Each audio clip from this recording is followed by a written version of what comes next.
Sir, किस ग्रह के लिए कौन सा रुद्राक्ष धारण करना सही होता है? बहुत ही सही प्रश्न है अरुण आपका, क्योंकि आजकल तमाम रील्स और इंस्टा और यूट्यूब पे तमाम लोग अपनी अपनी बातें कहते हैं। बहुत स्पष्ट रूप से कहता हूँ कि एक मुखी रुद्राक्ष सूर्य का रुद्राक्ष है, 12 मुखी रुद्राक्ष भी सूर्य का रुद्राक्ष है। तो आपको लगता है कि राजनीति में सफलता चाहिए, आपको बहुत सारे ऑब्स्टिकल्स आ रहे हैं लाइफ में, आप बाधाएं बहुत आ रही हैं, तो आप 12 मुखी रुद्राक्ष धारण कर सकते हैं। जैसे व्यापार के लिए एक बड़ा अच्छा कॉम्बिनेशन है व्यापारियों के लिए कि आप 12 मुखी, 8 मुखी, 9 मुखी, ये 3 रुद्राक्ष एक साथ पहन सकते हैं। स्टूडेंट कौन से पहने? विद्यार्थियों को 5 मुखी रुद्राक्ष ज्यादा सूट करेगा, क्योंकि वो गुरु का रुद्राक्ष है, बृहस्पति भगवान के लिए गुरु उसके नक्षत्र में ग्रह में आते हैं।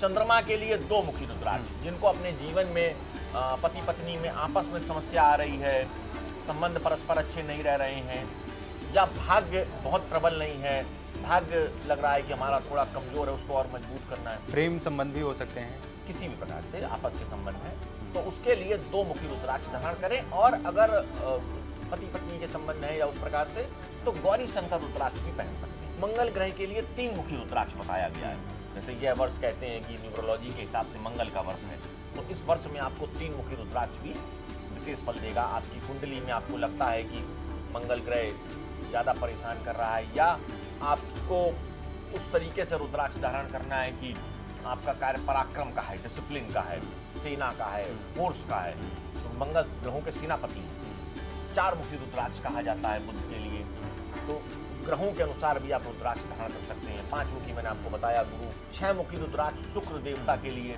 तो आपको जीवन में लग्जरी चाहिए, लाइफ चाहिए, आप मीडिया में हैं, सोशल मीडिया में हैं, मीडिया जगत में हैं, उन लोगों के लिए 6 मुखी और 13 मुखी रुद्राक्ष। 7 मुखी रुद्राक्ष शनि के लिए होता है। तो जो 7 मुखी रुद्राक्ष है, जिनके जीवन में शनि से संबंधित किसी भी प्रकार की समस्या आ रही है, कोई परेशानी है, ढैया है, 7.5 है, इस प्रकार का भी कोई अगर आपके जीवन में चल रहा है, गोचर में या ग्रह में, या कुंडली में ग्रहों में कोई ग्रह आपको ज़्यादा समस्या दे रहा है, तो आप उससे संबंधित रुद्राक्ष धारण कर सकते हैं। तो आप 7 मुखी रुद्राक्ष धारण कर सकते हैं।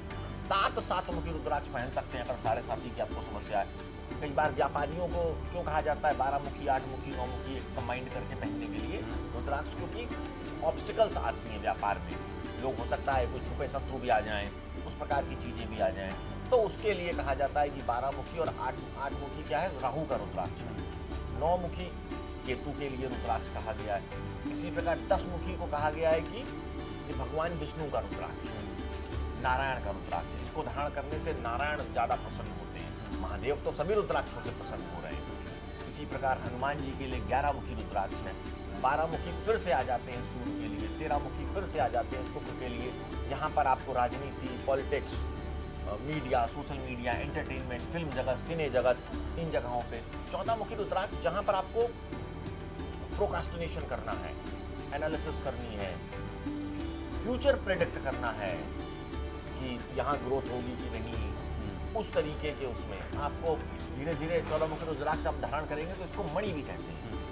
रुद्राक्ष की डेफिनेशन में बहुत पावरफुल रुद्राक्ष है, वेरी क्लोज टू महादेव। आप देखेंगे बहुत से नागा साधु उसको मत्थे में भी लगा देते हैं, मस्तक में भी, मणि के रूप में 14 मुखी रुद्राक्ष। तो रुद्राक्ष इन टोटल बहुत इनफाइनाइट सोर्स अपने साथ कैरी करता है, infinite source of energy with extreme power, and it gives wearer to the confidence, self confidence. ये वियरर को आत्मविश्वास भी देता है, उसके साथ साथ उसकी जो कुरीतियां हैं, बुराइयां हैं, उनको भी दूर करने का प्रयास